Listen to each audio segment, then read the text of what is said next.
Welcome to Roots from LNER, BLT or G&T, with food and drink delivered to your seat. It's freedom all the way with LNER.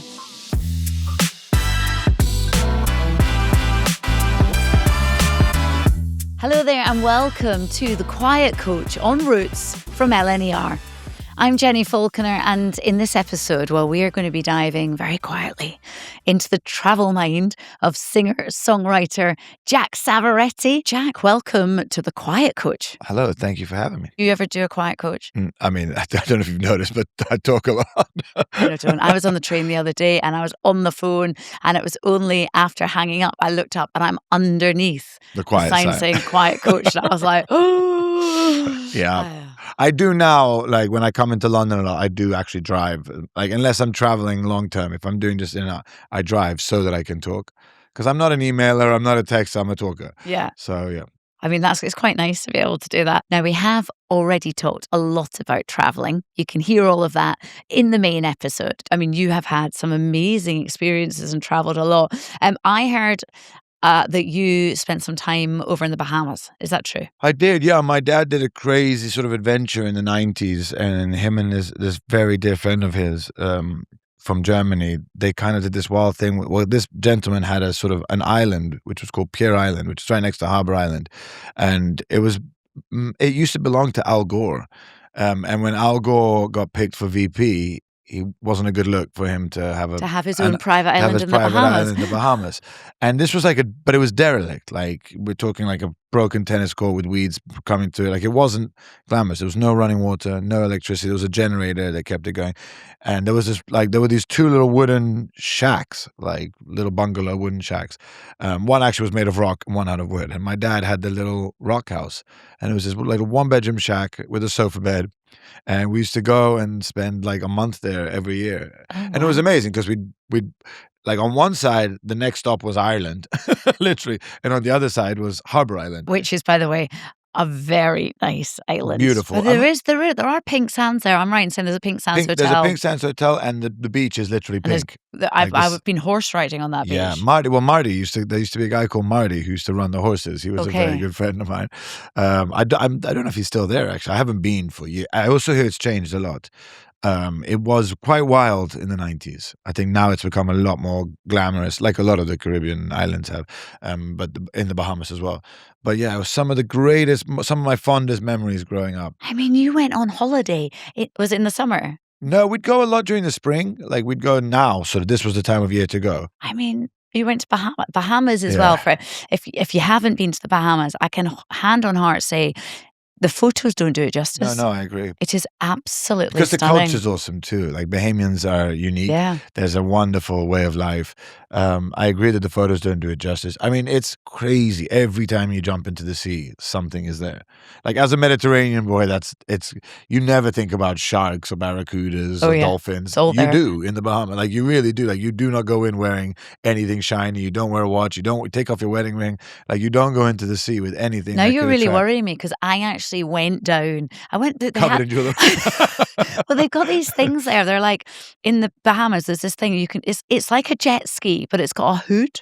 Ooh. And you can go down under the water, and so your head's in an air bubble, but you're exposed. So I was in my swimwear, and we went down, and the woman gave us like a banana, and she goes, put the banana on the outside of the mask. So you're jet skiing on the bottom of the water, and I put a banana, and about 10 million fish were right towards you. And because you're in this little air bubble, you can watch them. That's cool. But now you're saying there were sharks and everything there. Well, barracudas are real. Idiot. Barracudas like shiny things. The sharks as well. We saw loads of sharks, dolphins all the time. Beautiful. The turtles.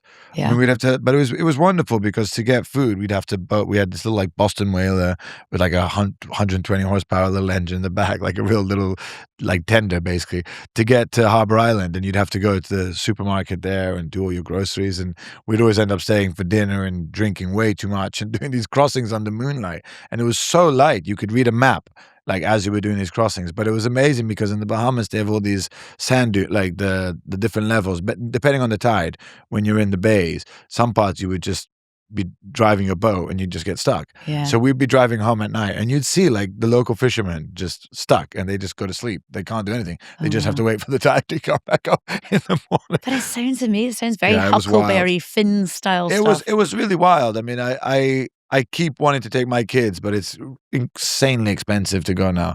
Like it's kind of become an untouchable place to go. But it's a shame because I would like, especially after my father passed away, like that was his sort of hideaway. And it's somewhere I would love to go and show them because it's like nothing else in the world. Yeah. It really is. It's beautiful, but it's still wild. It still does have a wild element to it. Yeah, you have to do what I do, and you have to start presenting travel shows because you get to see all these places. It's amazing. Well, you joked. I have tried already to get through some sort of. We did something with I won't say, but with a beer company recently. I was like, "What about the Bahamas?" They're like, "We're an Italian beer that has nothing to do with us." I think it would be very popular. Why don't we wreck it? Yeah, that'd be so good. Need to go check so it out. Good. What is it that switches you off and kind of grounds you and just lets you just kind of feel relaxed? I mean, I'm not saying this to be whatever, but it actually is my kids, which sounds madness because one wouldn't necessarily associate that with relaxing, but I do. Kids are very good at grounding you, though, aren't they? They're very good at grounding me. I mean, yeah, my wife and my kids are professional grounders. I mean, they have no problem telling me where to go. But actually also, like this weekend where we've had such a crazy week.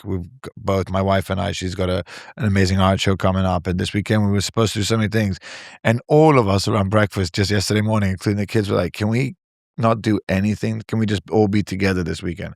So I actually find being at home. I'm a huge homebody. Like I love people coming to our house. Like our house is an open door policy. There's always people at our house.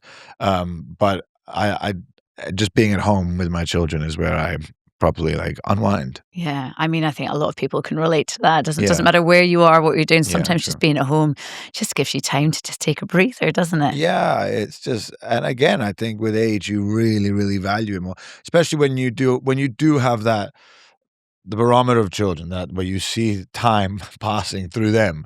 You really value those moments more than you ever did. You know what I mean? It's not a wasted weekend to stay at home doing nothing. No, and it flies by far too quickly, doesn't it? So we are on the Quiet Coach, and this is the part of Roots where I like to ask you what your favourite snacks, tracks and hacks are. So if we start with, I mean, I know sitting right beside me, I've got biscuits and crisps.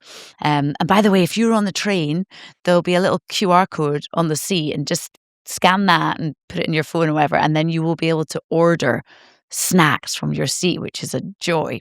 What do you have on the train? This is gonna sound so obnoxious because I'm the guy that goes shopping before he gets on the train. So and this is something that my daughter has taught me, so I'm giving her full blame for this. But now I love to try and sneak in a sushi and bring it on the train with me, which is horrific. There's nothing rock and roll about that. But my 14-year-old daughter has gotten me obsessed with taking sushi on trains, planes, and automobiles. Basically, that's like we stock up before we go. Yeah. The thing is, once your child finds something they want, no journey is complete without it. I used to make fun of her for it because we'd get to an airport, we'd get to a station, and she would be like, "Can I get some sushi?" And I'd be like, "No." Now I'm like, "Where's the sushi?"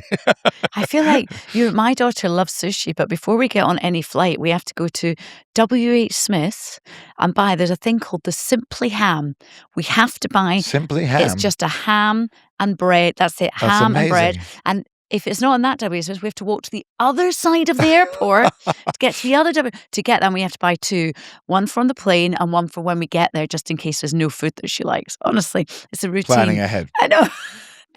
Okay, what about tracks? What do you listen to? Are you music? Are you a podcast guy? Are you an audiobook? Music all the way. And it's funny, when I went into railing for the first time as a kid, like the only cassette, I was with a friend of mine from San Francisco, and the only cassette we had was Paul Simon's Graceland. And still to this day, like that's my go-to.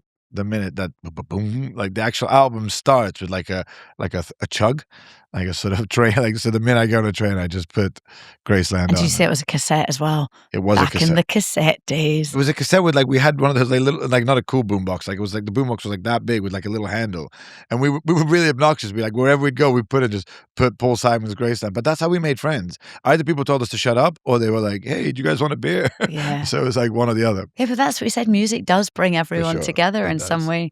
Okay, and what about hacks? I mean, you obviously travel an awful lot. You must have some good travel tips. I have a weird hack. I discovered this in the souk in Marrakesh. This guy came up to me with like a bowl of what looked like some very illegal substance. It was like this sort of white crystal stuff, and he was sort of waving it at me, and I was going, "No, I'm okay, I'm okay."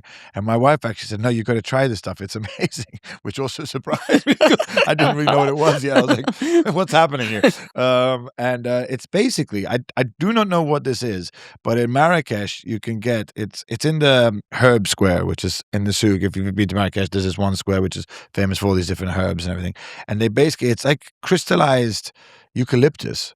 Basically smells like Vicks, but they come in like these little crystals, a lot of white crystals, and you just take one of these crystals and you either put them in like a cup of like this. If you're on a plane or on a train, you just drop it in like that, and it creates this incredible, like you're suddenly in a spa, like you get this steam. So if you're traveling a lot, and especially if you're a singer and you got to get off a 12-hour flight and do a radio or a TV show, this stuff is amazing. But it also stops you from getting ill when you are traveling on planes. Oh my goodness, that sounds amazing. It is quite amazing. And now I have that. But even when you get home, I mean, it's a great hack for traveling because you can just put like a tiny bit, and it's not invasive. Like you're not saying, it's not that the whole place is suddenly steamed up with, well, maybe a little bit, but it is a lovely sort of, I've never had anyone complain. How do you do all these shows and not lose your voice? Because I lose my voice on a night out, full stop. Speaking is worse than singing. Like I'm more likely to lose my voice speaking. I laugh a lot, which is wonderful, but not good for the voice.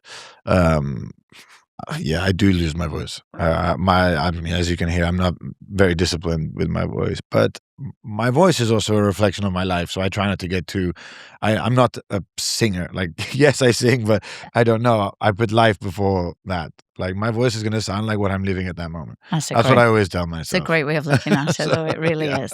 Which the record label and other people might not agree with. They're like, or the fans. We need to discuss that, what you said, like, actually. No, you sound horrible. I think you sound great. Okay, I have one question, which requires you to really look at yourself. We're going deep. What have you learned about yourself as a traveler? That I'm actually okay alone. Like I think I'm somebody who's very codependent. I avoid being alone. And I think when I'm traveling and forced to be alone, I've come to terms with it. I'm actually okay being alone as long as I'm traveling. As long as I'm not sat still. Yeah. It has been an absolute joy chatting to you on Roots. Jack's new album, We Will Always Be the Way We Were, will be out next month. It will be brilliant. If you want to catch him as well on his UK tour later this year, head over to jacksavoretti.com to get your tickets. And if you like what you heard today, why not rate and review it wherever you get your podcasts, and make sure you give us a follow. We will see you next time on Roots. Dodge the traffic and dive into a good book when you travel by train with LNER. It's freedom all the way. Roots from LNER is a Distorted production.